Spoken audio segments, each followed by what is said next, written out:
Welcome to the Tennis Mastery Podcast, the show where we help you get better at tennis faster so that you can win more matches way more often and ultimately experience that pure joy of progress every time you step on the court. I'm your host, Grant Finley-Shiras, a former college player and on a mission to be the #1 tennis player in the world on the Masters Tour, of course, in my age group. And alongside me is my co-host, Val Aaron, a highly certified tennis coach with a proven track record of transforming players at all levels, from brand new beginners to high-level national juniors. Now, here's what sets this podcast apart, because this is episode #1. There's a lot of tennis advice out there. I have received a lot of them. Val has received a bunch of it and gives it, and is mindful of the fact that we try not to be overwhelming. And sometimes when you get advice on a YouTube video or in a tennis lesson, the coach just piles on a ton of information about what to do, how to do it, and when to do it. And then when you're on the court, your brain's a mess, you're overthinking everything, and even worse, you could be completely lost, not even know what the score is. We are here to change that. We are going to keep tennis simple. Okay, because simplicity is the key to execution, and in tennis, execution wins matches. So tie your shoes a little tighter, straighten those strings, and get ready to take your first step towards true tennis mastery. In today's episode, we're diving into the essential rules and lingo of tennis so you don't look or sound like a newbie, because no one wants that. And the best strategies to dominate your friends in singles and doubles, because if you got league tonight, like I do, you want to win. So let's jump in. And having played doubles with Val many times, I know he makes me serve first. So I'm going to go first, and let's talk about the most fundamental strategy in tennis that will help you win so many more matches that I got wrong for so many years. Because all I wanted to do was hit winners, because it feels amazing to hit winners. And that is the problem. I know where we live in the Okanagan, there are a bunch of people who love to hit winners. And that's why they lose more tennis matches, because the #1 strategy to win more matches is to allow your opponent to miss, which commonly is said by coaches as don't miss or keep the ball in the court. And I love, and you can credit Val, who said this, that Tennis. you want to allow your opponents to miss. And what do they say? Yeah, it's Tennis Canada. So when we're working with the high performance juniors, U12s, one of your sort of 3 mottos is give your opponent an opportunity to miss, which is very, very different than you don't miss. Now, why is this the most important strategy to winning tennis? Because ultimately your job as a tennis player is to get one more ball over the net than your opponent. And so when we tend to go for too much, right, as you just mentioned, we miss more balls, we lose more matches. And so staying in the rally, allowing our opponents to make the mistake first, just ultimately gets us more points, more wins. Do you know the statistics? Not offhand. Okay, so I looked it up. So 70% of points in tennis are won because of an error. So for everyone listening, that means either it's an unforced error, which is a shot you or the opponent shouldn't miss, and you do for whatever reason, or a forced error, which means you hit a good shot and the person, doesn't really have a chance. They might get their racket on it, but there's no chance really of them getting it back. Could be a winner, but it's not a winner. The winners are only 30%. And I love this one, Nadal, I think, was the one who said this. He says, I don't go for winners.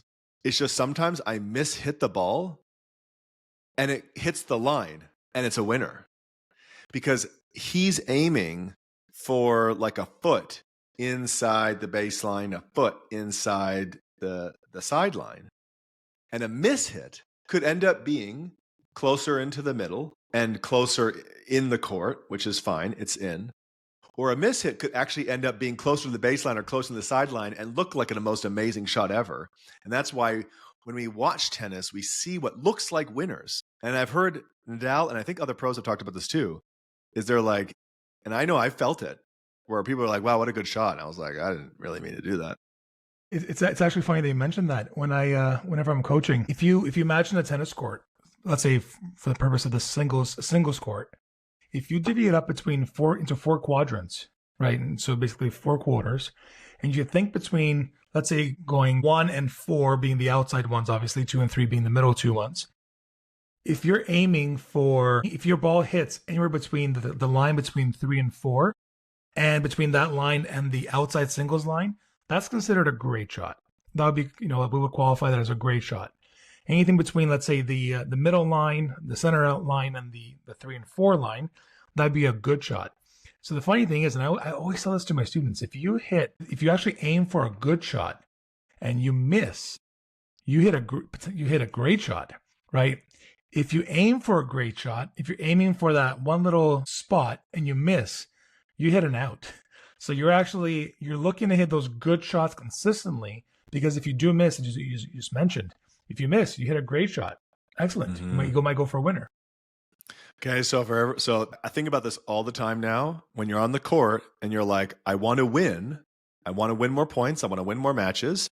What your brain should then tell yourself is, okay, I need to allow my opponent to miss. I need to give them the opportunity to miss by keeping the ball in the court more often, missing less, playing it safer. Because the number one reason why people lose tennis matches is because they miss the ball. They hit errors. They hit into the net. They hit it out. They hit it wide. And whoever does that less typically wins. All right, so that is the first strategy. We'll get into some more, but I know you were digging deep into some of the most important rules and lingo that a lot of people don't know when they're getting into tennis. I think tennis and other sports, I'm not going to name it, are becoming very popular and people getting into it. And people, they don't know. It's like you take for granted when you play tennis for a while what people don't know. For sure. Well, we were just talking about giving our opponent an opportunity to miss by doing what? What is the thing that they're doing? They're basically staying in a rally. So you want to out-rally your opponent. So the first thing that comes to mind is, what is a rally? So Grant, how would you answer that? What's a rally? A rally is the time in a point where you are hitting the ball back and forth with your opponent. And your goal in the rally is to, rule number 1, keep it in. Rule number 2, make your opponent uncomfortable, I would think, because then they're more likely to make an unforced error or a forced error. And so if you can make your opponent uncomfortable by moving the ball around a little bit, side to side, forward and back, top spin, back spin, side spin, defaulting to rule number 1, keeping it in the court and allowing them the opportunity to miss it, that dance in the point is the rally. What would you say? Well, agreed. I mean, you elaborate on that, but yeah, it's a sequence of shots back and forth between 2 or 4 players. But you mentioned a few times now, Grant, you mentioned unforced and forced errors. So for those who are, if you're listening, you're new to the game, what the heck is a forced and unforced error? You tell me, because I think I'm shaky on that definition. No, for sure. So basically a forced error, if your opponent hits a really good shot that forces you to you go for the ball, but you just can't get to it, and it forces you to miss, that is what we consider a forced error. An unforced error is when there's no outside pressure to make a mistake. So for example, if a ball gets hit right to you and you have time to set up, you have time to return the ball, but you either miss hit or something happens that's, the shot is within your control, that's what we call an unforced error. It's a ball that really you should be hitting, you didn't hit. If I hit if I go for that good shot and I miss and it becomes a great shot, and you're scrambling and you're running for it and you try and get to it, but you can't, I'm forcing you to make the error. Therefore, that's a forced error. Okay, the one thing that you said there that I think is the main word for me when I think unforced error was there is no outside force causing you to miss that shot. Because why does an unforced error happen? It's an inside force. Usually you're tight, you're stressed, you're overwhelmed, and therefore you don't get your feet set up correctly. You don't even look at the ball correctly. You tighten up, you don't follow through. Like there's all these like fundamentals that we're going to talk about a lot more in this podcast that you should be doing in terms of how to hit a good ball. And then you just don't do it. There's no reason why you shouldn't do it because the ball kind of came to you. There's no outside force. The opponent didn't do that good of a shot. So then the reason why people have unforced errors, inside forces. Yeah, for sure. All inside. The next strategy that I wanted to share with people, and tennis, you know, I think I would love to have a battle with someone else on this podcast with which sport is harder. And you've played professional hockey, so you can maybe, all right, let's do this right now. Tennis is the hardest sport in the world. I actually had this debate with a friend of mine a few months ago. I think tennis, all things being equal, I think tennis is definitely one of the hardest sports. There's other sports I think that are very, very hard to master. But I would actually agree with you that I think tennis is one of the hardest. I know this is a really bad example, so don't crucify me for it. But even if you look at like a sport like pickleball, there's a reason why, tennis players can pick up a paddle and they're pretty good right away. Right. I've beaten in doubles other pickleball players who play for a long time, not because of any extra talent. It's just it's a kind of like an equalizer. It doesn't work the same way if you go from pickleball or if you go from squash into tennis. The amount of core coverage, the amount of fitness, the amount of mental gymnastics. Forget the physical component, just the mental component. So this is where I was getting to with this next strategy, because the thing that tennis, it's both technical. There's technique to all the strokes, and physical because you're running around and there's more court to cover, and it's a long match. You're by yourself. It's super mental, emotional, and spiritual as well. It tests you on all the levels, and not every sport does that. Puts you by yourself in an island where you can't. I mean, now you can talk to coaches kind of, but you can't really talk to anyone. So you're just in your head, and so this being in your head part is one of the toughest things about tennis, because it's very clear, especially when people are newer into tennis, to even at my level, there's glaring weaknesses, right? When you get to pros, There's it's like, those. okay, now it's kind of harder to find the weakness.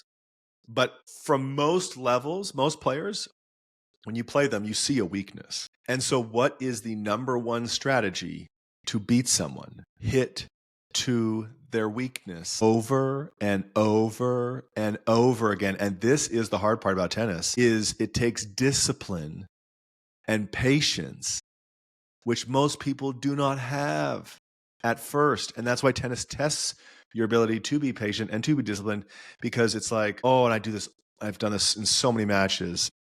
I'm playing, I'm winning because I'm doing the strategy, I'm hitting to their weakness, and then I get bored. And then I'm like, well, let me see if I can beat them another way. And then I usually don't. And then I start losing, and I'm like, oh my God, I need to go back to that other thing. But then sometimes it's hard to at that point because you're all mentally and stressed out and pissed off. And that is the number one strategy I think people need to really remember, is keep things simple on the tennis court. Have patience and discipline. Find the person's weakness. It's typically their backhand. And then hit to that thing over as many times as you possibly can in a match. For sure. And I think there's a great book actually by Brad Gilbert, Winning Ugly. I know you know that book, Grant, and talks, I think, to that very thing. And by the way, weakness doesn't have to be physical. Weakness is mental. When I'm playing tennis and I see across the net from me, I see someone throwing their racket around, someone swearing, someone just yelling and just having a full-on blown tantrum. I know, hey, just keep applying that pressure. For me, that's their weakness, right? It could be any one thing. If I can see that they're somehow crumbling, even mentally or physically, just keep going for that one thing. I agree with you 100%. And even in hockey, as you're saying earlier, I'm a goalie. If I have two lines of defense before it gets to me, the forwards have to break down, the defense has to break down, then it comes to me. In tennis, you're out there on your own. When you're down left 3 or left whatever 1-4, and you're on that changeover and you're sitting on the bench and you're in your own head for 90 seconds, the thoughts that go through your head are so crucial, so important, and oftentimes that's where matches get lost, because we can get so negative and just that's where the magic happens. Okay, how do you teach this in young kids? Because this is what I have developed more as I got older. I wonder if I had it when I was younger playing tennis. I can't remember. But I've seen it in young players who I play with. And just well, I've seen it in some people I play with. They don't tend to have that killer instinct where, like, I'm really nice and friendly and people know me as, down to earth, pretty easygoing. But like when I'm on the tennis court, I'm a ruthless motherfucker. And if I see you getting pissed off, oh, I want to fucking poke you. And sometimes that poking is I'm going to start yelling more and doing come-ons because I just know that is just getting you so pissed off. And I just want to Sure. I want to just have you see you crumble so I can win easier and more. Or sometimes I know that if I speak up, that will actually snap you out of your stewingness. And so sometimes when people are stewing in negativity, I'm like, I'm playing doubles. I'm like, yo, just be quiet and we'll just continue to roll over them just quietly. And they're just, because we don't want to, like, they're the kind of person that we say like, yeah, come on. They'll be like, oh no, fuck that. And then they'll turn it on again. And so I look for that, just like you said, that mental side of tennis. And like, I just want to step on the jugular with every single person. And all the great tennis players are like that. Guaranteed. Like Alcaraz seems really nice, but I guarantee you he's the same thing. Killer. Federer, killer. Djokovic, absolute killer. Nadal, totally killer. Like all of them. And so how do you teach that? That's a great question. And I think part of it too is that, not to be controversial, but to be controversial, we talk about there's an argument, a debate. Is there such a thing as talent? And I've spoken to many, many, many coaches. I've spoken to many players. Some people, swear and die by the fact that people are born talented, and if they work hard, their talent just gets exposed more.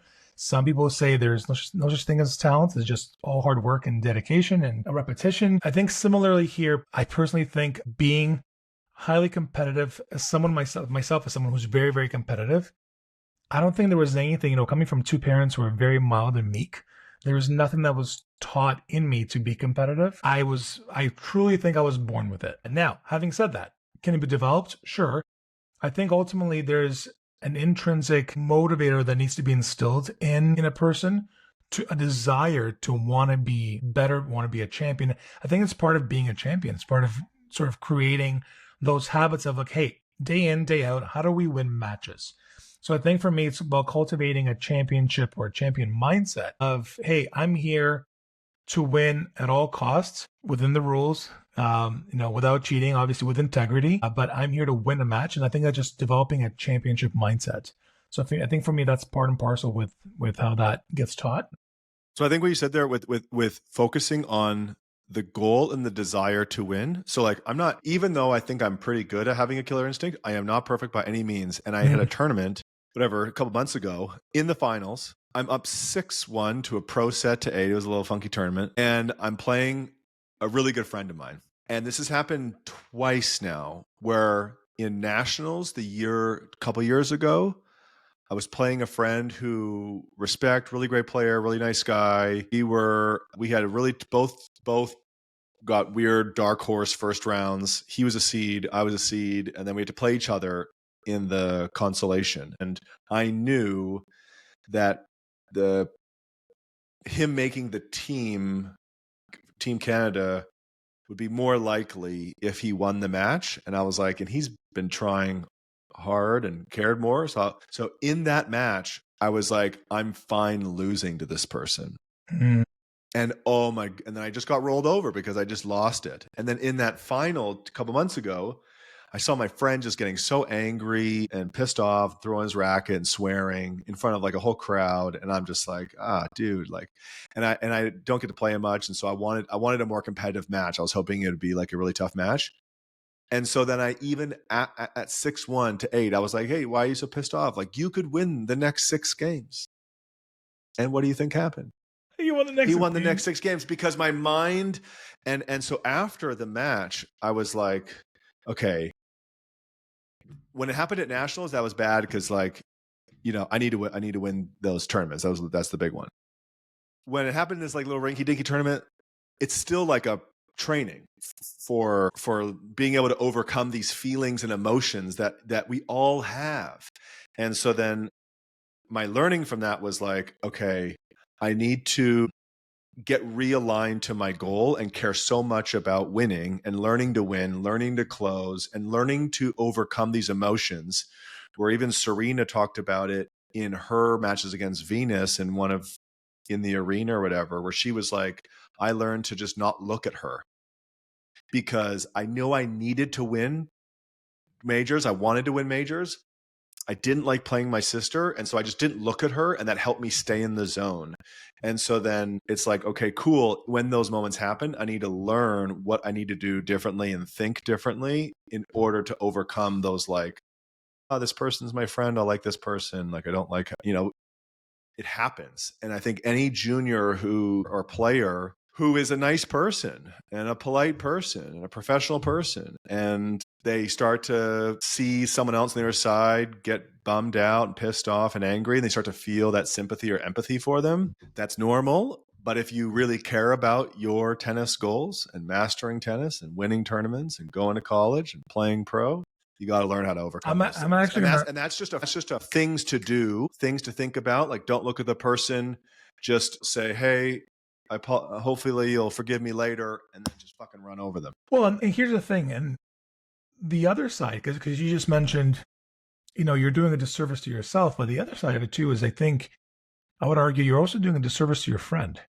because ultimately, imagine that friend is putting in the money, if it's a junior, their parents putting in the money, right? They're not getting there's something to be said about losing. We learn a lot from losses. We learn a lot from, it's when we lose, we learn how to cope with adversity. How do we become resilient?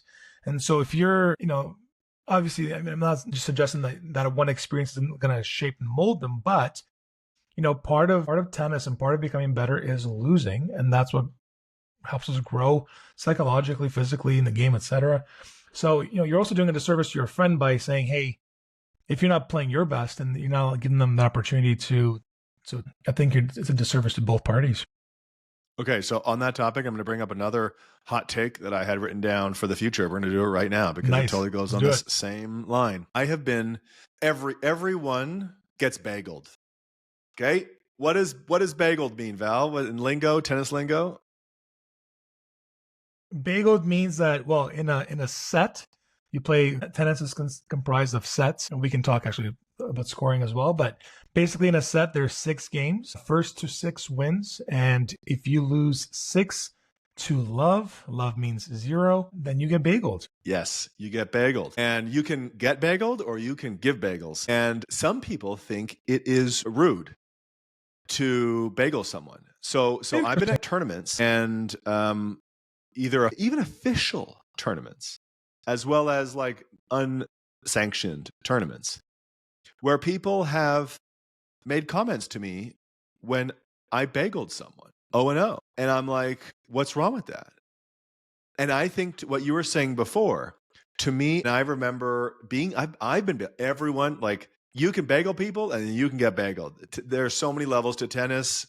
I've been bageled by someone who I then saw compete against people at the World Championships, and he got double bageled for a guy who never loses in Canada, double bageled internationally. And I think someone told me this, and I agree with it, was the greatest respect you can give someone is trying your best. 100%. And if trying your best means I double bagel you, that means I double bagel you. And that is a lesson for you to learn, because then you'll learn so much more by experiencing someone's best tennis. So that's why I think it is not disrespectful to bagel people. I think on the contrary, it is disrespectful to not bagel someone if you could. I think if anyone says you shouldn't bagel people, then they should retire from tennis. But by the way, just as a side note, fun trivia. What's another term if you get bageled? If you lose a match where you got bageled one or two sets, one or both sets, do you know what that's called? I just learned this a little while ago. Getting baked. Getting baked? Getting baked. Apparently that's a term. A double bagel. If you lose a match where you got bageled one or two sets, you got baked. So instead of being bageled, it's just another word. Yeah, basically, yeah, you got baked. I just learned this the other day. See, I think that would be cool if a double bagel is baked, but one bagel is a bagel. Anyways, I'm pretty sure it's one or more sets. It's getting baked. All right, give us some more. I was just gonna say. So I think it's like, in the spirit of transparency. The other day, even myself, I spend so much time on the tennis court between coaching, playing singles, doubles. I live on the tennis court. A few nights ago, I got bageled. I lost 6-love. We played one set, and he's a strong player. I was completely off my game. Mentally, physically, I couldn't make a single shot on the court. What I felt like, couldn't return the ball, couldn't serve. It was just all around bad. And literally for me, I had to regroup. I canceled my hits the next 2 days, and I literally had to just take a mental pause to go, okay, exhale, what's happening? I was also getting physically drained and mentally tired just from working. But yeah, to your point, the best thing you can do is bring your best game. And I'm really happy in a way that happened, because I'm like, yeah, that's great. That's their best they brought. I brought my worst probably. And so next time I go out, what am I going to do differently? What am I going to change so that it doesn't happen again? Yeah. So if here's another thing for the mindset of tennis. A couple cool fun facts about tennis that will help with this mindset. Pop quiz for Val. What percentage of points does a person did Roger Federer win? Roger Federer, Rafael Nadal, Novak Djokovic, greatest players of all time. What percentage of points, of all the points they've ever played, what percentage of the points did they win? I'd probably say between 52 to 54. 54%, or 53 for some, 54 for the others. It's not much. And so everyone listening, think about that. Well, that means 46% of the time, almost 1 in 2 points, they lost. And then if you watch matches and look at their scores, as players been bageled and then still won the match. Yes. And so it's unbelievable when I've seen this. And then for me to see this, really internalize these facts that you can miss. You can hit in the net. You can double fault. Rafael Nadal won the Australian Open against Medvedev in that 5-set miracle in Melbourne. And he double faulted like 13 times or something, like something stupid, like one of the most double faults he's ever had. And he still won. So you can double fault like crazy. You can miss balls. You can miss in the net. You can miss wide. You can miss long. You could even lose a set 6-0 and you can still win. And so the mindset of tennis is I can win. 100%. This is actually this stat is one of my favorites for several reasons. Number one, it goes to show how close matches are at that level. They're only winning a handful percentages more of points. They're not winning. You look at Rafa, you look at his French Open record, which is what, I don't know, 114-5 or something, which is. But if you look at this, if you actually break it down, there in terms of points won, it's so close. And I think where the real difference comes in is how the points that are won in the pressure points situations, like that's where it matters. The second thing I'll say is, this is going back to our discussion about, is tennis the hardest sport in the world?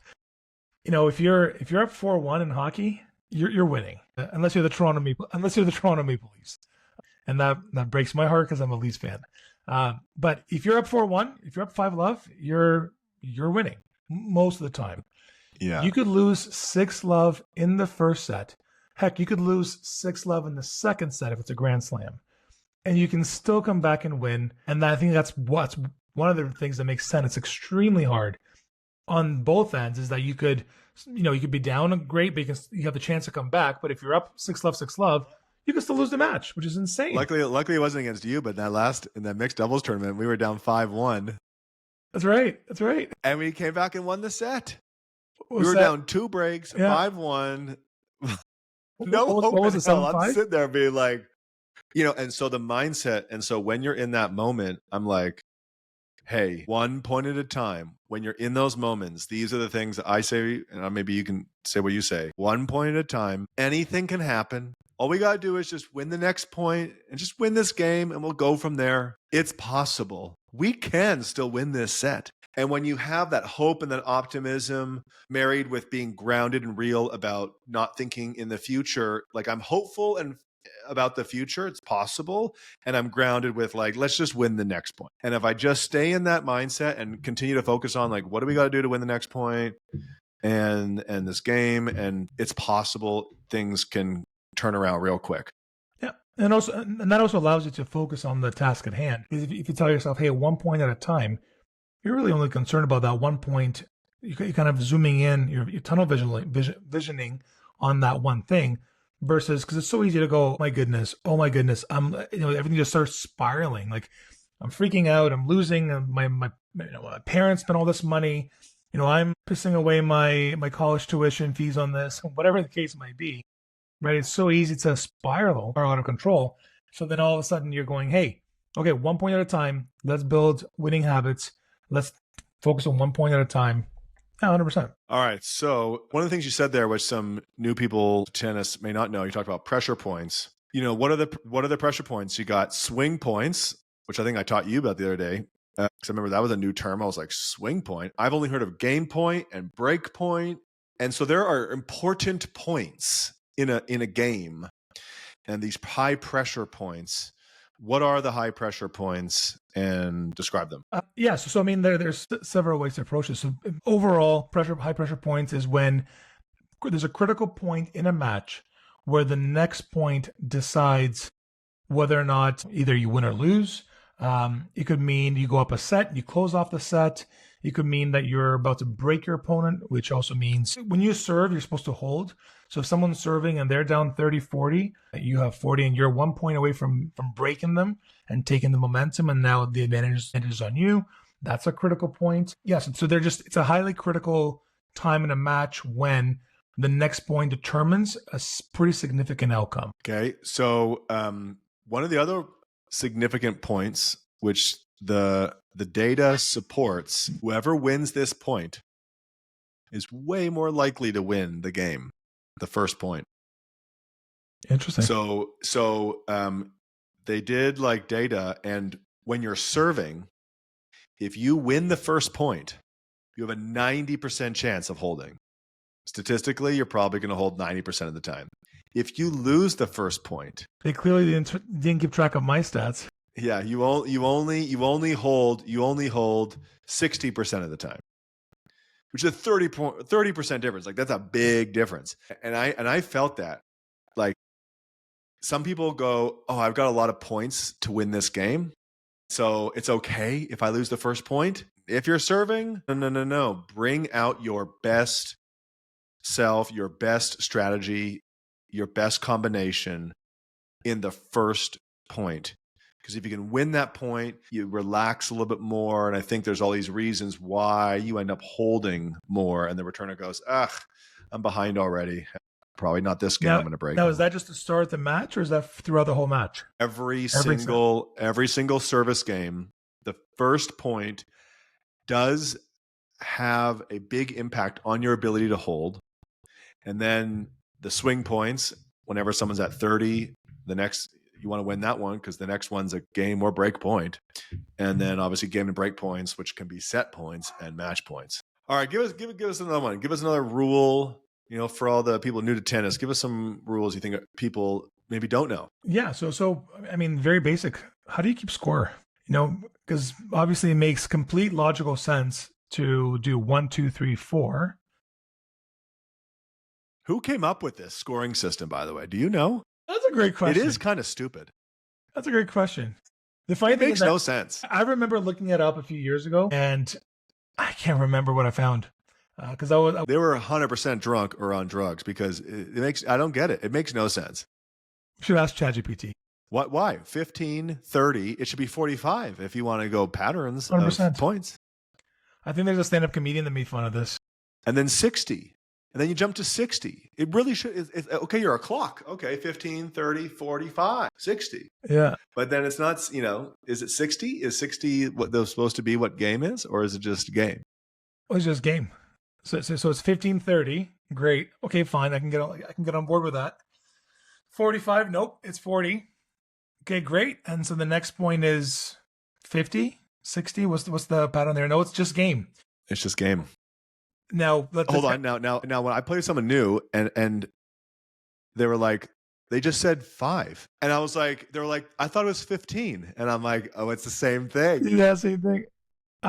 Guilty. I'm guilty. So lingo, if you're playing tennis, it is technically 15, 30, 40 game. But the lingo for the cool tennis folks out there, we are so lazy, We just say so 5. tiring as a sport. We don't say the word 15. We just say 5. So then did we say 3 for 30? Nope. Nope. No. Just 30. At that point, we're so close to winning the game. We want to be. Wait, we can't say 3. We just said 5. Now, if we say 3, it's a lower number. So that makes no sense because you're closer to winning. Yeah, that makes no sense. But yeah, so now what happens? Okay, so the first point one is 15. Yeah. So then it becomes 15-0. Well, you can say 15-0. Can you say? But when you say 15-0, you sound like an idiot. Right. Because what is the proper word? Love. Love. Yes. So love. Do you know why, by the way? So, why is it called love? No idea. So this is not a proven fact. This is just a theory. It comes from the French word for egg, which I'm not even going to begin to say because my French is worse than my tennis. But yes, apparently the word egg in French is shaped like a. The egg is shaped like a 0, so they say love is 0. And love, I think it's love. Love is the word in French. Right. Again, yeah. My French is brutal, so I think that they say that's where love comes from. Yes. Okay. So you win the first point. Win the second point is 30 love. If you win the third point, 40 love. Okay. And then if you win the 4 points in a row, it's a game. Now, however, if the other player, if your opponent wins one, it becomes 40-15. If they win another, it's 40-30. If they win one more, it's 40 all, or another word is deuce. So deuce is another term for lingo, another term for 40 all. Now, 40 all or deuce, you have to win by 2 points. So you have to have, if you win, so let's say it's 40 all, you're serving, you hold, it's now 50-40, 60-40, no, it's advantage, right? Advantage. Or short form, ad. You can say my ad. I think the French people are fucking with us. I think they were the ones who came up with this. I think that my if my history is correct, French people came up with a game of tennis. It was called de pomme. The original word for tennis was called de pomme. I only know that because my friend Jen is trying to create a tennis clothing company called de pomme. And so she's like, that's the original name for tennis. So French people came up with it, and French people totally like to fuck with people. And so advantage, add in, add out. Why am I in and you out? Why isn't it advantage me? Don't ask questions. Just how it is. So this is scoring, people. If you're as confused as others, don't worry, you're not alone. But that is the scoring of tennis. Yeah. So I actually think this is actually one of the hardest thing I think about learning about tennis when you're first starting off is the scoring system. I know even with my wife, tried teaching her the scoring system. We were at the Rogers Cup back when it used to be called the Rogers Cup, the National Bank Open now. I think it took me 3 matches to try and explain the scoring system, and I'm pretty sure she still doesn't understand. Now that could be my teaching skills, but no, tennis scoring is really, really hard. So just to go over it real quick. So again, 15, 30, 40 game. That would be, and if it's 40 all, if it's a deuce, you have to win by 2. So it becomes, if you win the next point, it's your advantage. And if you win again consecutively, then it becomes your game. And if not, it goes back to deuce. Now, there are 6 games in one set. And then there are, depending on the tournament, there are best of 3 sets in a regular tournament. Or if you're playing a Grand Slam, which there's 4 of them. And you're a man, because women don't do this. Right. If you're a man. Right. So the men play best of 5 sets. Everyone else plays best of 3 sets. Otherwise, most tournaments, best of 3. So again, 6 games, 1 set. Now here's a doozy here. If in a set, what happens if it's 5-5? Because it's first to 6, right? First to 6, you win the set. But at 5 all, you have to do what? You got to win by 2. You got to win by 2 games. You got to go to 7. So then clearly that means that 6 all, you got to get to 8. Yeah, why isn't a tiebreak at 5 all? I mean, who again came up with this? Right. So at 5 all, you have to get to 7 games. Yes. So you have to win 7-5. But what happens at 6 all? No, you don't go to 8 anymore. You don't go to 8 anymore. Because we decided that 7 is enough. Yeah, totally. So we play a tiebreak. And then what do you play a tiebreak to? So the tiebreak is played to 7, but you still have to win by 2. So at 6 all, it does have to be 8-6. And that one you can go forever on. Yeah. And John Isner knows he can go to 71 What was No, it? that was in games. That was in games. That was like what, My 13-hour gosh. game match over 3 days, Of something crazy like that. the longest tiebreak ever. I wonder what that one is. Well, the I match. remember seeing one that got up to like the 30s. Anyways, and then if you're in a tournament, okay, so this is real experiences for people. If you go to a tournament, you sign up for a tournament, and they say it's no ad scoring. Because sometimes you'll go to a tournament and they'll say no ad scoring because they need to get all the matches done in time, and deuces can go back and forth and back and forth and back and forth and back and forth, add back to deuce, add back to deuce, add back to deuce till infinity. And so then for time's sakes, they say no ad scoring. So what does that mean? So next point wins.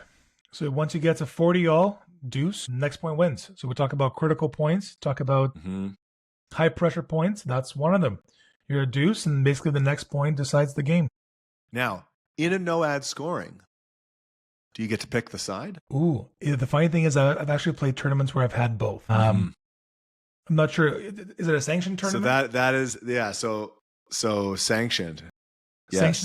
Sanctioned, I believe sanctioned, the returner chooses side. The returner chooses. So if the organizer is following proper ITF rules in a no ad scoring format, the returner gets to pick the side they return the ball on for that sudden death point. And then to add another screw to scoring, there's now fast four. Do you know what fast four is? No clue. So sorry, the set. yes. Yeah. So when we were in four. Montreal for a tournament, it rained so much that they just delay. And they're like, we got to get this tournament done by this day. And so in order to get the tournament done, and sometimes like some tournaments, you know, like these mini 1-day tournaments that clubs will run for fun, they'll just do fast four format. Yep. And so what that means is it's first to 4. And if you get to 3 all, it's like getting to 5 all. Now you got to go to 5. And if you get to 4 all, then you play a tiebreak. Now, do you play, is it one set up to 4 or is it multiple? No, and then you can play, again, depending on the organizer. They may say best of 3 sets for fast four. That's what they did in Montreal, actually. And then they threw in another corkscrew, which happens in tournaments or in leagues. Okay, this is actually in the pros even. They now do this in doubles where they have a super tiebreak. And so please explain to us super tiebreak. It's so funny talking about this. Tennis is literally the most. This is another reason why tennis is the hardest sport in the world. The rules make no sense. I think we just turn off all the viewers away from tennis. So super tiebreaker just goes to 10. So regular tiebreaker goes to 7. Super tiebreaker goes, same rules apply, goes to 10. And so typically in the pros, in doubles majors, because they want singles players to play doubles matches, and they know that if it's best of 3 sets, it starts to get tiring. So then they say it's a best of 3 with a super tiebreak as the third, which means if the team split sets, I know we do this in our league, in our Kelowna league, if the doubles team split sets, then instead of playing the third set, you just play a super tiebreak to 10, and that is the third set. And that's usually that's decided because either there's a time restriction on courts or sometimes if you have a potentially maybe a lower level league or, you know, also very, especially, you know, in Kelowna it gets up to 40-some degrees in the summer, which is beautiful. Everyone should come visit. But yeah, when it's 45 degrees Celsius out there and all of a sudden you're baking hot, it's a good format. So hopefully all of you understand what we just said. If you don't, that's okay. You can look it up and just start to commit to memory, and you'll be able to.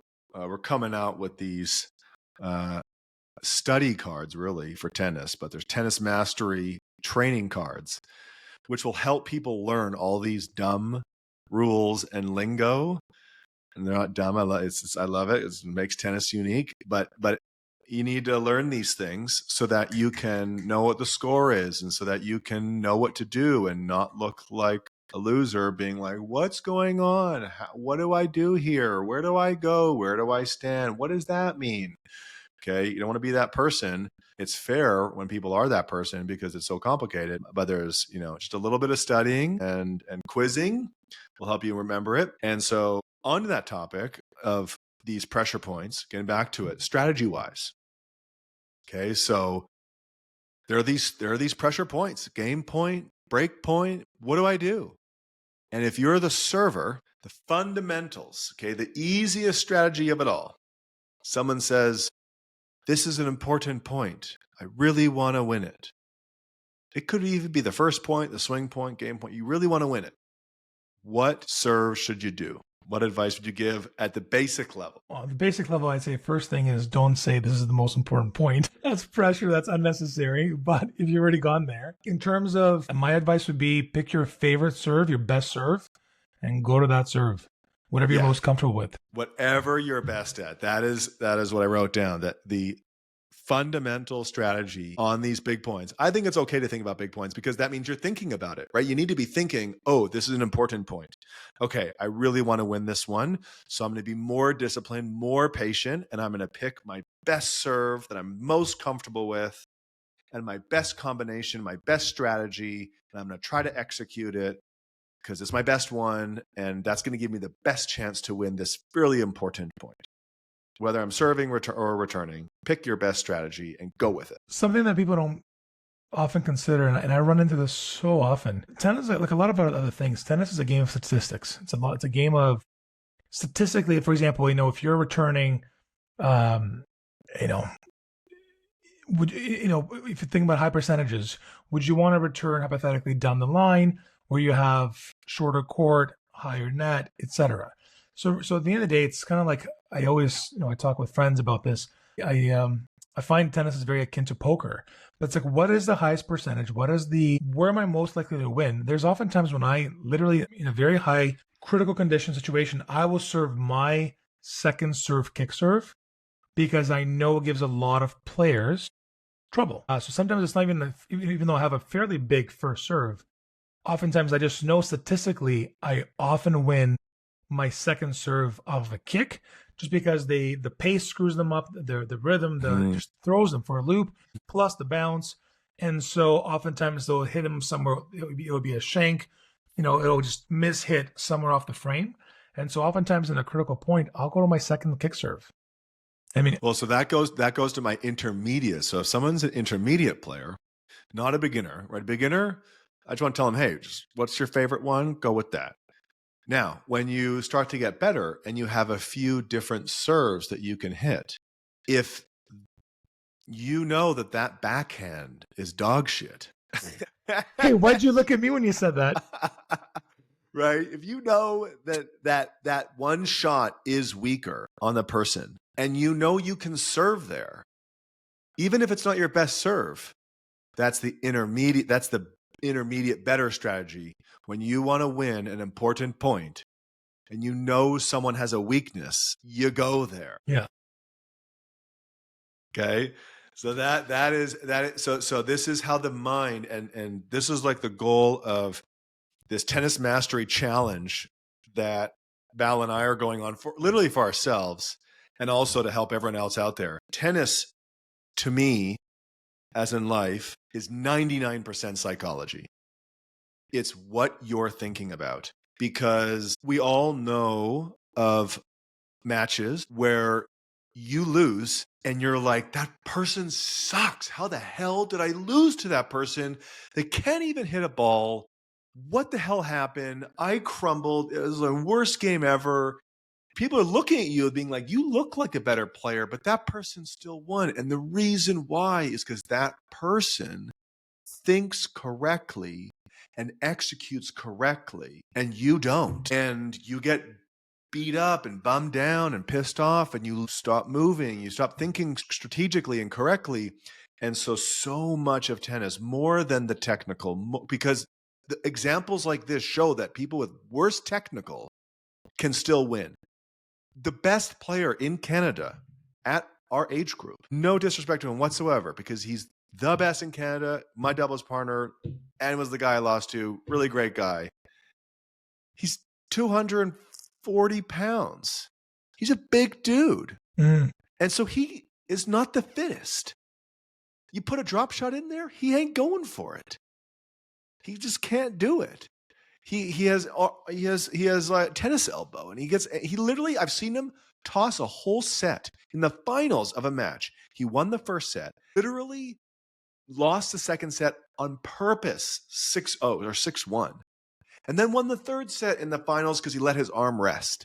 And he was so smart to allow him to have that time because he's like, I can't, if I go too hard, I actually might totally be unable to play. And so I'm going to actually rest up.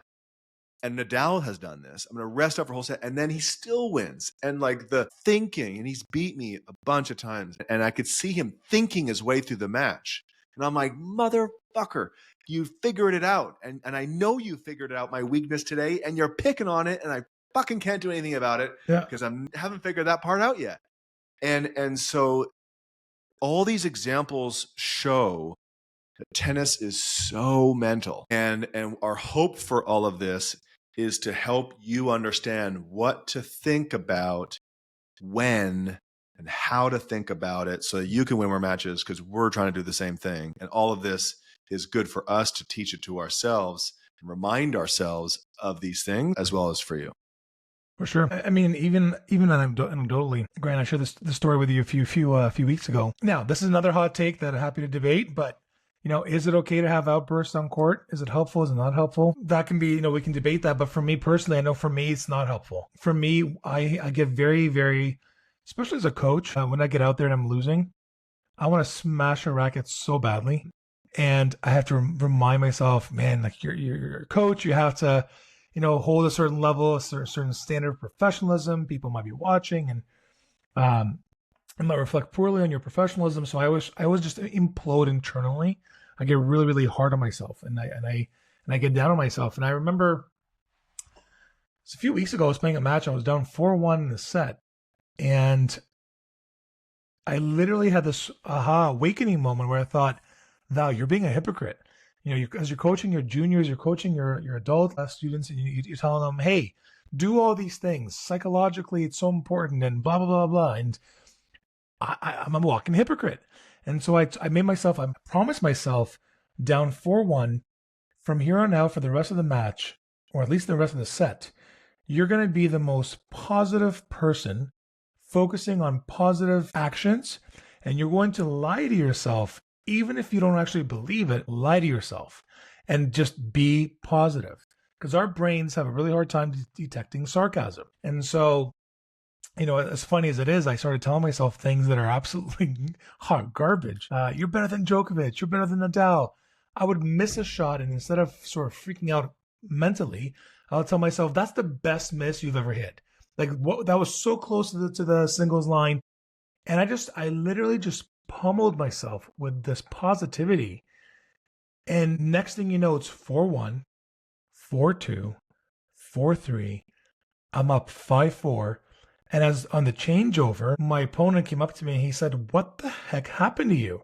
You are running all over the court. You're faster than I've ever seen you. You're coming to the net. You're volleying. Your volleys are crisp. You're seeing the ball. You're anticipating your shots." And now I lost 7-5, but that's besides the point. In my head, I'm like, you know what? I could have won that if I started that earlier, instead of at 4-1 just being like, you're playing like hot garbage. So I think, it's like the psychological battle is so important. But yeah, it can win matches. It's a skill. It's a skill, and it's a muscle. 100%. So the more tennis will teach it to you. It will force you to have to flex that muscle, or else you'll hate tennis. And that is the beauty of it. It teaches you so much about patience, about discipline, about positivity, about optimism, about faith, about presence, about, how to handle stress, how to handle overwhelm, how to handle being frantic, these are things that we experience in life, and you experience it in tennis. And so we hope to uncover more things. And that's the thing. It's like, it's even going back to hockey for me as a goalie, there are days when you have a day off. There are days when, even now, as I play pickup beer league around town, there's, there are times when my team's outscoring, we're up, 5-1, 6-1, and we're out shooting them 24 shots to 5. So I faced 5 shots the entire game. I'm not even breaking a sweat, but that's on my team. That's not on me. That doesn't exist in tennis. There's nowhere to hide. You are there by yourself. You're going to be playing every single point. So you have to master your mind.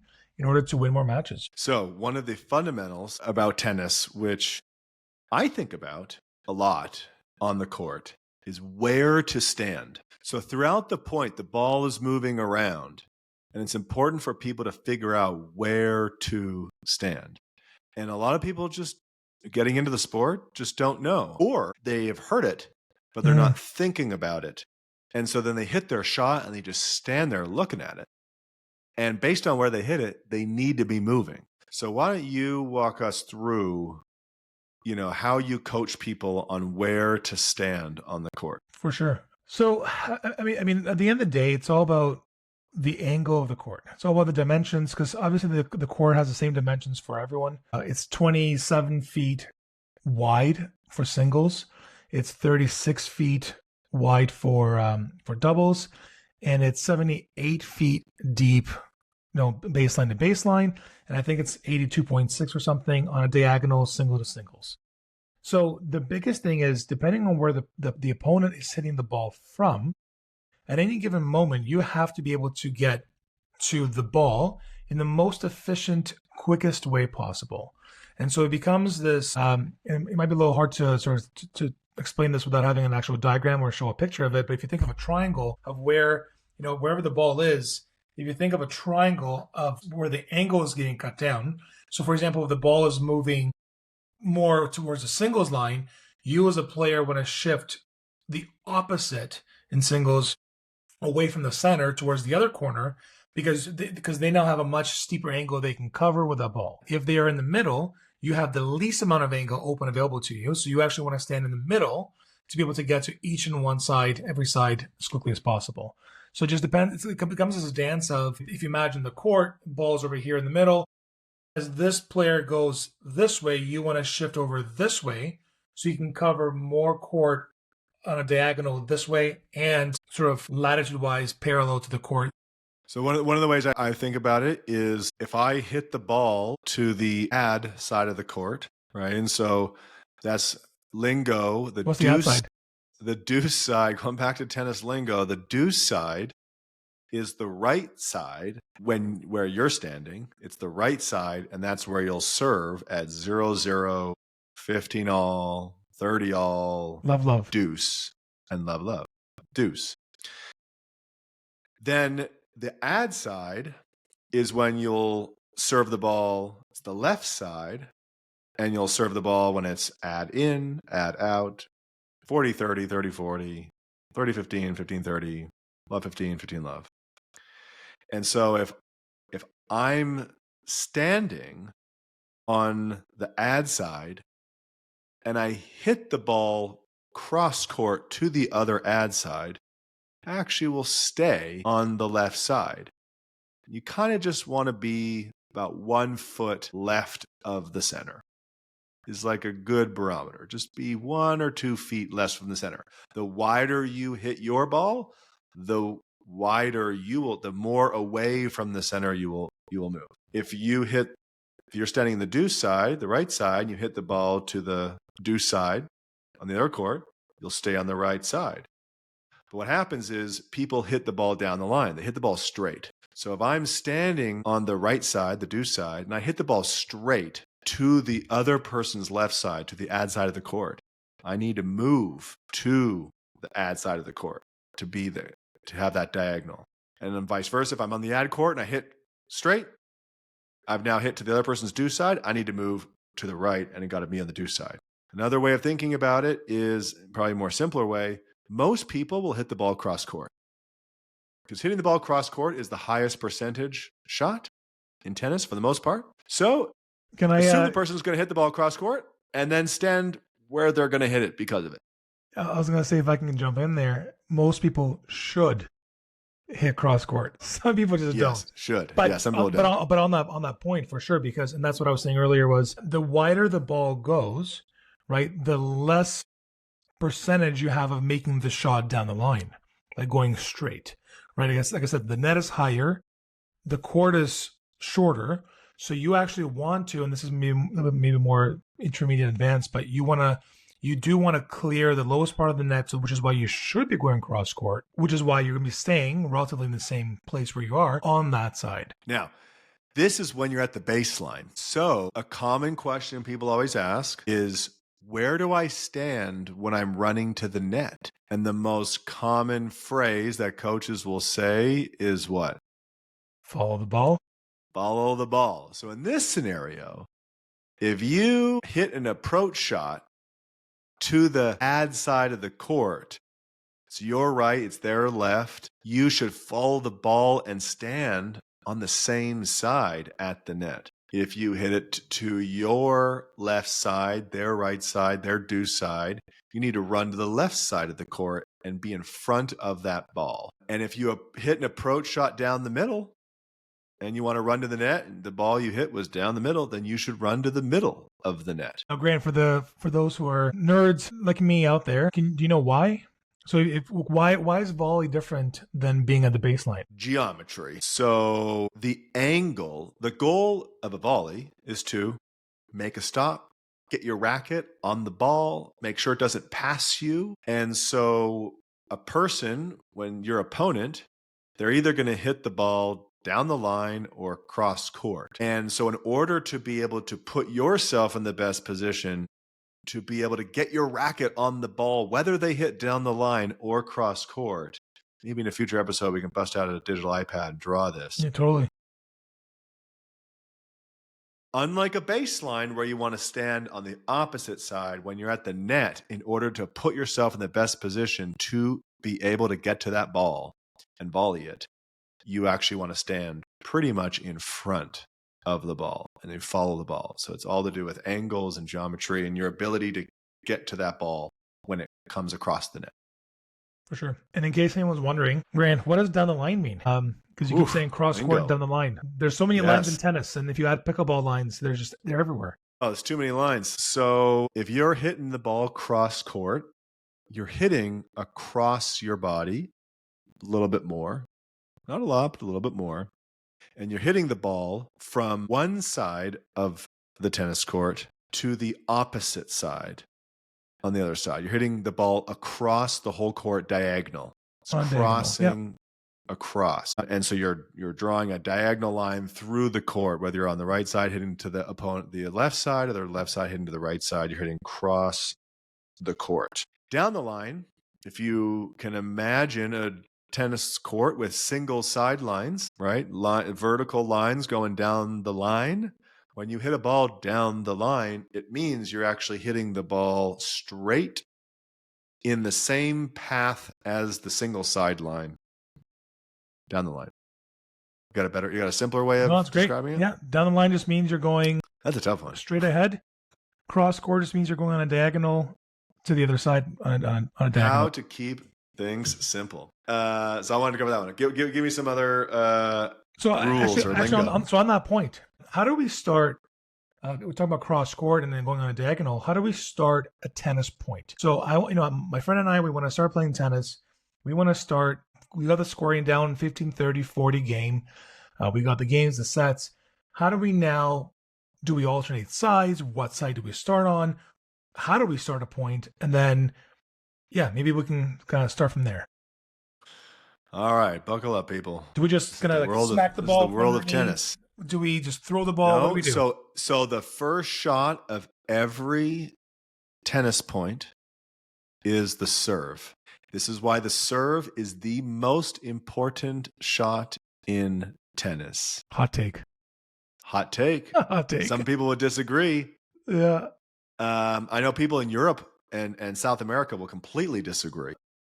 But I think the data supports that the serve is still the most important shot. And you'll asymmetrically improve and jump levels if your serve is good. Take me for example. Because most points are less than 4 shots, which means there's a serve. So the first shot is a serve.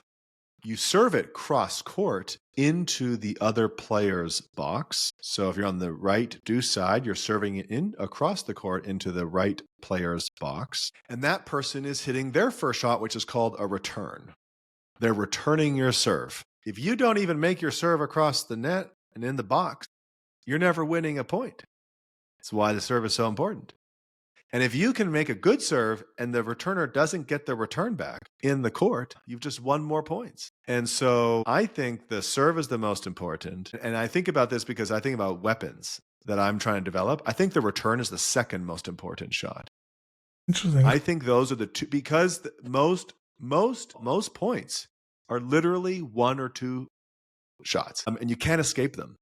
And then the third shot to you, well, then you can hit a volley, you can hit an overhead, you can hit a ground stroke, a backhand, a forehand, and that's why some people might say backhands and forehands are more important. I don't think people would say the volley is the most important, unless you're maybe a doubles player, but I don't even think that either. I think in doubles as well, the serve and the return is the most important thing, because you're going to win so many points just on those shots, and if the return sucks, the person has an easy volley or overhead to hit. So that's why I think it's the most important one. And on that point, now I'll be very frank from the get-go. I've wavered back and forth between what's the most important stroke in tennis. Forever in the day, I've always thought it was a serve myself. I have heard very, very compelling arguments for why it's the return, and I go back and forth. I still think serve for me wins out, because I think serve is the only shot in tennis which you have 100% control over. You don't have control over the return, because if they hit serves and they're acing you, and that's another term that Lingo will touch on later. But if they're winning, if they're holding their serve and they're serving well, you can't control that. Now, I've heard lots of arguments about people like Djokovic who have a phenomenal return. If you're able to neutralize the ball and your other strengths are better than the other person, the opponent. But, going back to my point is, Grant, you and I have played lots of doubles, and I think it's safe to say for me, the one shot that I've practiced the most, I've spent thousands of dollars training, as the serve, and it is quite a bit stronger than the rest of my game. And how many times have you and I even played doubles where just by sheer virtue of me serving and you being big at the net, we're winning, or lots of matches, we're holding lots of winning lots of sets, etc. So serve is absolutely huge. I can see the compelling argument. I mean, just Djokovic, best player statistically ever. Nadal, second. Federer, best player ever. This is where Nadal doesn't have the greatest serve either, but will have a good return. But he'll be like, forehand for Nadal. Djokovic return. Federer, serve and forehand. The return was not like his thing. Then you're looking at the next fourth best player ever.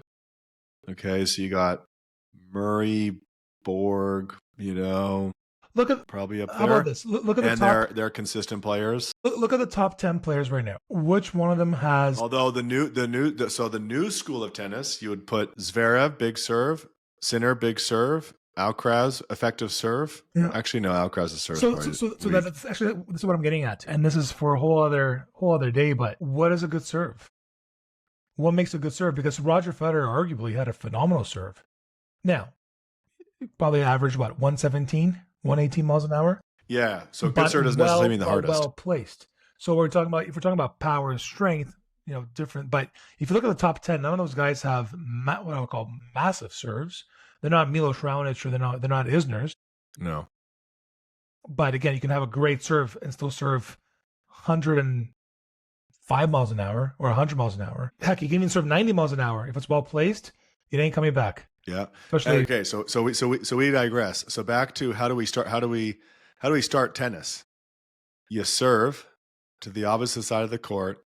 They return it in the court, wherever, and then that's how the point begins. Was there anything else that you wanted to add to that answer? No, that's every tennis, I guess, match game starts on the right side. So the server begins serving from the right side, which is called the deuce side. Then they alternate between the deuce and the ad, and literally 1 and 1. They go back and forth, but it always starts on the deuce side, on the right side. Now, let's say the return comes in and the ball hits one of the lines. Is that in or is that out? In. In. If it hits the line, it's in. I remember being in a tournament one time, and the guy organizing the tournament, he was doing this tournament for a bunch of women between 30 and 50 years old. Be careful. And apparently that is the audience where they need to be told, hey, if the ball hits the line, it's in. And I was like, isn't that like a given? And he was like, nope. Yeah. So I know that there are people out there that think if it hits the line, it's out. No, if it hits the line, it is in. Don't be that person who calls those balls out. And that's part of, we can touch on it as well, part of the tennis etiquette when you're playing. Mm. Because especially at the lower levels, if you're beginner, intermediate, unless you're playing uber competitive tournaments, there's no line judges, there's no chair umpires. So you are calling your own shots, your own ins, your own outs. And so obviously you're calling everything on your side of the court. And then your opponent's calling everything on their side of the court, which is where sometimes, arguments and fights can happen and disagreements happen. And so my best advice for etiquette, if you're not 100% sure that it's out, it is in. So if the ball goes in, the ball hits the ground and you think it's out, but you're not sure, that's still in. You want to give your opponent the benefit of the doubt, and unless you're 100% certain that it missed the line, then it is in. Now, this question actually brings up something that I was reading the other day around drills. So we'll get into this, not on this podcast, another one where, really the tennis experience for so many people is you go out with a friend and you want to play some tennis. And so what is the best thing to do when you're playing tennis with your friend to try to get better? A lot of people just show up and they just start playing matches, which is okay. However, at the beginning, when you're newer to tennis, you should be doing less matches and more training to get good at all the shots of tennis. Because by doing drills, you'll actually play more tennis. You'll hit the ball more often in 60 minutes or 90 minutes, however long you're out there for. And then as you get better, you actually need to switch and do more matches than training and drills. And so this person was like, what do most people do when they go play tennis with their friend? Either they just go out there and play a match, which is fine. But if you're, beginner getting into it, want to get better, you need to train and do some drills. And then what do most people do when they go out there and do that? They just hit the ball down the middle for 15, 20, 30, heck, an hour. They maybe go do some cross courts, hit the ball cross courts, hit the ball down the line. I know I do this all the time. And it feels nice because you get to hit a ball consistently over and over and over again. And there's a time and place for it. However, if you actually think about progressing your game faster, because the serve and the return are the most important shots to get good at, you should be doing more of it in your training and practice. And you serve cross court, the return literally could go anywhere. And so when you play games and you feed down the middle, that's not even simulating a tennis match. Yeah. What it should be is I'm going to stand on one side and you feed somewhere. Because that is what's the reality. If you don't want to, because serving, your shoulder can get sore. You don't want to serve too much. And so you can't just be serving and returning all the time. Although everyone should probably do more of it, me included. But when you do drills, you shouldn't just feed a ball down the middle, because that's not even realistic for the majority of points that you'll play, knowing that most points last 4 shots or less. It should be, I'm going to stand on one side and you're going to feed somewhere. And you don't tell me where, and then I have to react, and the point starts. Or you say, because the most common pattern is I'm going to serve cross court, and that person's going to return it cross court. So if we're going to play a point, the first ball fed should be a cross court feed, and then from there the person can decide where the hell they want to go. So have you come across that as these are better drills? I know we'll have a whole episode we'll go deeper into this, but yeah, I mean it's a big topic, but I agree with you. It's also tough because I have so many thoughts just about the whole 4-shot thing and the practicing serving and returning. I've got a lot of beef to settle with a lot of coaches, but for the purpose of this, 100%. I remember speaking with Milos Raonic years ago, and he even told me, he mentioned that, because I asked him, what's some advice you can give me as a player? And he said, I try when I'm warming up with my partner, he said, I try not to warm up down the middle, because what you're doing is you're actually conditioning your body to go back down the middle over and over and over again. So he's like, I actually try and hit within reason out wide, So I can replicate the movement of going out wide, recovering, moving to the backhand, recovering, because it's more realistic. And I've seen this, even here in Kelowna, where, I've seen people, we see them all the time. They go out for 2 hours and they hit, whether it's baseline to baseline or baseline to volley, and they'll hit to one another repeatedly. Now, what they do build is they build consistency, which is great and very important. But then at the same time, the other side of it is I've seen them go into matches and they can't win a point on a volley. And when I watch why, it's because they keep volleying right back to the baseline player, right? And vice versa. They're at the baseline. There's a person comes to the net. Instead of passing them, they go right back to them because they've trained themselves to just rally back and forth. So yes, I agree, replicating a real life scenario is definitely is great. Now, I will say this though, and this is where tennis is very interesting. Something that gets talked about a lot in all the coaching courses that I've taken in with Tennis Canada, is if you look at any sport, soccer, hockey, you play those things, you play those sports. Whereas with tennis, we tend to, because even like here we're talking about like doing drills. But it's so interesting because if you go to play soccer, do you know any adults who go and do drills, soccer drills? Like unless they're looking to compete, they just go and kick a ball and they join a beginner's league and they just hit, they just kick. Same thing with hockey. You have you have divisions here in Kelowna, you have division up to Division 8. And so your Division 8 players, they're still, they're stumbling and fumbling on the ice, but they're still having fun. They're not doing drills. But in tennis, you physically can't play tennis. You can't have the fun bit if you can't even make contact with the ball. And I think that's what makes tennis so unique and interesting. That is true. Yeah, you don't, so this brings up the warm-up piece. Because in all sports, you'll do a warm-up, and that will kind of get you, it's kind of like a drill, but it's usually short. Whereas in tennis, you'll literally do a whole hour or 2 hours of just drills, where you're like, we're not going to play a match, we're just going to do drills. And it's to, again, experience the joys of improving, of getting better, playing better players, rising up the ranks. Like there literally is nothing better. And so going back to the so many people are just new to tennis, and I find I've been to tournaments where the person asked me what to do in the warm up, and I was like, what? And I just take for granted that I have a routine that I do in the warm-up. And so when you go out to play tennis, if you want to play a match, and even if you want to do drills, you still do a warm-up. Mm-hmm. And you should have a routine in your warm-up, because that will get your whole body and mind and eyes and everything going. Because again, tennis, you need to get a lot of things going. You got to get your mind going, you got to get your feet going, your eyes going, legs, arms, core, muscles. You got to get your heart rate going. It's cardio, it's power, it's everything. Yeah. Then you got to get the emotional thing going. And so there are things to do in a warm-up for a match. If you're going to go play with your friend, how would you, we talked about this yesterday in terms of what people should be focused on in a warm-up. And this is where I think if you're watching this clip or listening to getting this part of the episode, comment and tell us what you think for this. This is definitely a hot take with some different opinions. For sure. On what a person should do and focus on in the warm-up. So my stance was, and maybe this is because I'm stupid and I can't focus on two things at once, I first focus on myself.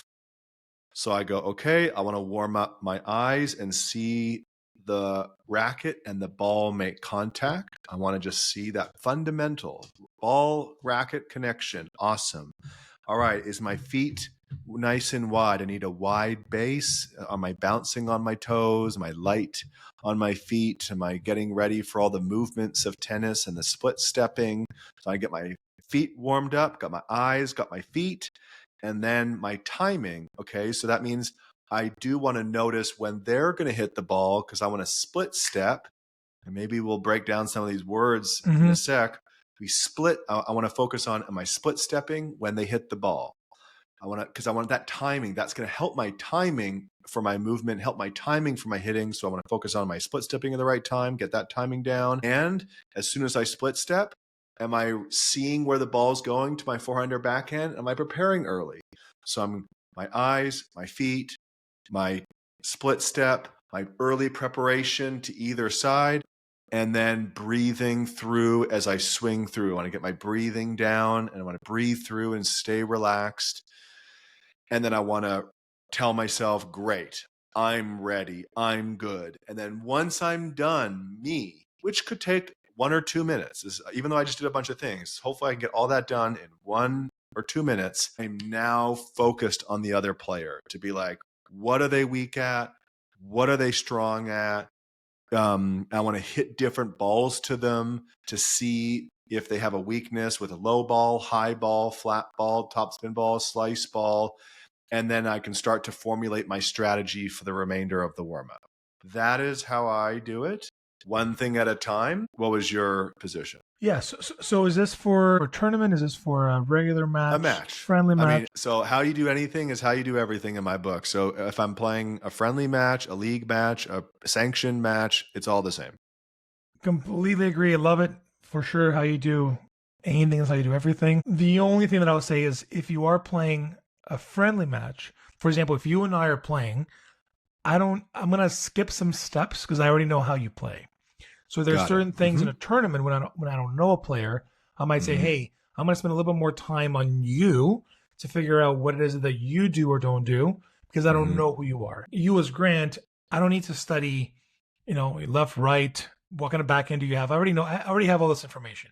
Unless for some reason that specific day you're so off. Now, I will say for a majority of people, especially for adults, I actually think the most important part of a warm-up is actually elevating your heart rate.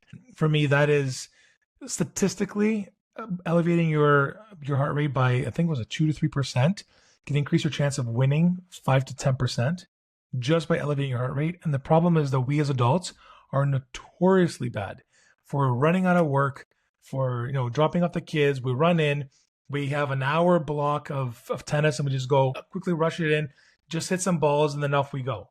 We're not warm. Our brains are not warmed up. Our eyes are not warmed up. Our bodies are not warmed up. Injuries happen. So I think at this stage, especially if you're an adult, as we get older, injuries are a lot more likely to happen. And then we can talk about injury. Then you have to doing rehab takes longer, and so that's a whole other ball game. But I think number one for me is if you're just playing a friendly match, number one is getting your heart rate elevated, getting your body to warm up. That's it. That's the number one priority. You know what? Just a quick little add-on to that one is when your heart rate goes up for the first time, I don't know about you, but for me, it kind of increases anxiety and tension. And until it happens for a period of time, and then I'm now accustomed to that higher heart rate. And the last thing I want to do is feel anxiety and tension on a tennis court. So I need to get that heart rate up because I need to be accustomed to my heart rate being at that level so that I am actually calm at that higher heartbeat. Because I know I go through this like anxiety phase when my heart rate goes up. No, agreed. But yeah, so I think for me, especially when talking about adults, we want to make sure that tennis it's a game of longevity. I'm sure there are stats that tennis actually adds, I think, 10 years to someone's life. So that's healthiest sport in the world. Healthiest sport in the world, right? So we hear that, and we want to make sure that we're able to play tennis for as long as possible. So injury prevention for me is probably, especially for adults, is number one on the importance list. And then from there, I actually agree with you. In we can talk about it more later, but tennis specific, obviously you warm up your mini tennis, and we can talk about that later. Then you start hitting ground strokes for sure. You want to make sure your breathing is there. For me personally, my eyes, if my eyes are not, and this comes from goaltending as well, from hockey, if my eyes are not warmed up to following the ball and making sure that I'm tracking properly, making sure that I'm seeing the ball into my racket, off my racket, that's for me, that's a huge component of the warm up. And then getting my breath going, getting my thoughts right in that order. And then to your point, I agree with you 100%. Look at your opponent. And that's when you start thinking about tactics. And that's, there's the technical component of the technical is how do we do what we do? How do we hit this shot so the ball does this? The tactical part of it is what? What do we want the ball to do? We want the ball to go deeper. We want the ball to go more right, more left, the more elementary level. So we got to look at our opponents and see tactically, what are they missing? Where are they weaker? And that's when you talked about attacking their weaknesses. So oftentimes, I think I joked with you about this a few days ago. there's someone that we know who doesn't warm up their overheads. And I think I brought this up to you and you're like, really? I haven't thought about this. Luckily, this won't publish before I play him tonight. Right, exactly. So this person doesn't, they don't warm up their overheads. And this just reminds me of when I was starting tennis. I didn't do this because I was so afraid of looking goofy and silly. People are going to judge me. I don't want to miss my overheads and warm up. That's embarrassing. I don't want to start my match this way. And so I would skip my overheads. And so whenever I see this person skipping their overheads, I'm like, yeah, guess what I'm doing all match long? Yeah. I'm lobbing them over their head. And so that's the tactical piece. This is, we'll go so much deeper into this another time, but it's like in tennis, if you don't hear from someone like us, and we heard from other people, what to look for, you may not notice it. And so it's funny, you were like, I notice how he doesn't hit overheads. And I was like, I never noticed that. You're great, and you're a great player. Like you was very high level. I wasn't looking for it. And so now it's like, oh, I need to look to see if they don't warm up overheads, don't warm up volleys, keep running around their backhand. I know a player who runs around his forehand. And it's like, wow, in the warm-up, they just try as much as possible to avoid hitting that one shot. Ooh, that's something. That's a really good telltale sign for that's a weakness I need to push on. In the warm-up, hitting a slice ball, how do they respond? So hit a slice and then see. You can look at their footwork if it looks awkward, if their swing looks awkward versus it looks like a good swing. And then I know this guy, Kirill, who was the national champion in our age group and like the best player. And when we played, I won the first game and then he won 12. And I was like, man, how did you do this? And like, I'm so interested. Like, how did you crush me? Like, I thought I was, playing well, but then you just playing more. And I just kept, missing. He's like, in the first game, I was hitting the ball like good and hard. And I noticed you were really good. And then by accident, I hit like a slow looping ball because you hit a good ball. And then you did not look like you knew how to hit a soft ball. Your footwork going up to it, your swing path, because he's a coach. So he's like, the way you attempted to hit that soft ball was not the way you should hit a soft ball. And so then I was thinking, I noticed that maybe he doesn't like soft balls. And I was like, what? You thought to hit the ball softer to beat me? He's like, yeah. And it worked. And I was like, I would have never thought at that time, I was thinking, I need to hit the ball harder and more crisp and more heavy. And he was like, no, I'm throwing in these moon balls and these loops and these soft slices, and you just couldn't do it. And so there's so many things to notice, the speed, the spin, all these things, and you want to try to pick it up in the warm-up. You might not be able to pick it up in the warm-up. It might take a little bit longer. We got league to warm up for tonight, so this training needs to end real soon. Is there any more comments you want to add to warm-up to help people with their warm-ups? Actually, one thing I do want you to touch on, how do you warm up your eyes? Because as a goalie, you must have really good hand-eye and eyes and tracking. So how do you train that and warm that up? Great question. So as I mentioned earlier, from hockey, when I used to play hockey in the change room, I would sit, still to this day, even rec hockey, I'll sit in the change room before the game, and I'll literally envision a puck, even though it's not there, and I will literally just watch the puck go back and forth, and my eyes just getting warmed up. And then I'll envision it going into my glove, going into my blocker. So tennis-wise, same thing. What I like to do personally, I like to come a little, maybe 5 to 10 minutes early, and I will watch the match before mine. And I will stand kind of in the middle.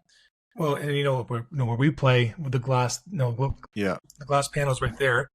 And I stand right in the middle. And what I will do is I'll literally just go, I'll track the people playing before me. And so I'll just watch the ball go whatever the pace it is, and I'll just get my eyes accustomed to watching that little dot move back and forth, back and forth. A friend of mine, actually, our good friend Mike, who moved away from Kelowna to Edmonton.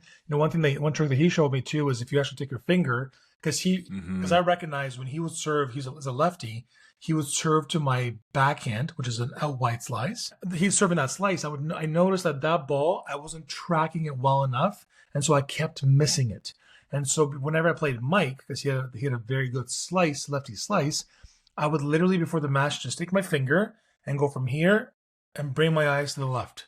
And I would get used to following my finger right to that spot and back. Yeah, it's just getting your eyes, getting used to that movement.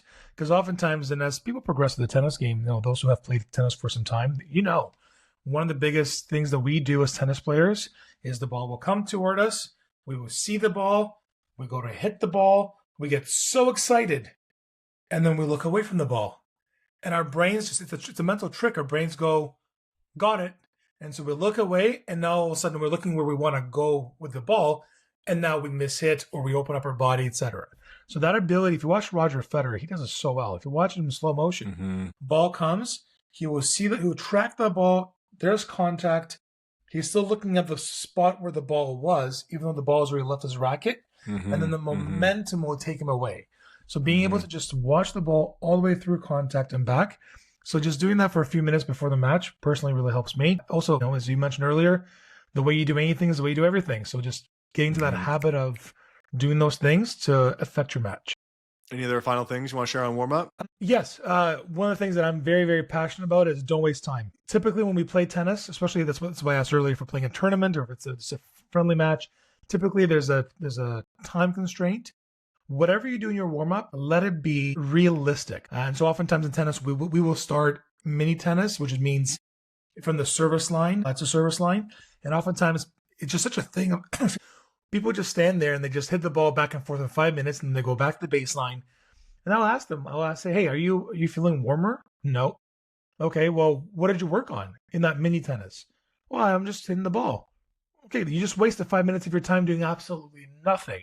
So either focus on your footwork turning, focus on your racket being prepared, focus on the point of contact being out in front, focus on your eyes tracking the ball, rhythm, tempo, whatever you want to focus on that day, focus on one thing. Don't waste your time just hitting balls for absolutely no reason.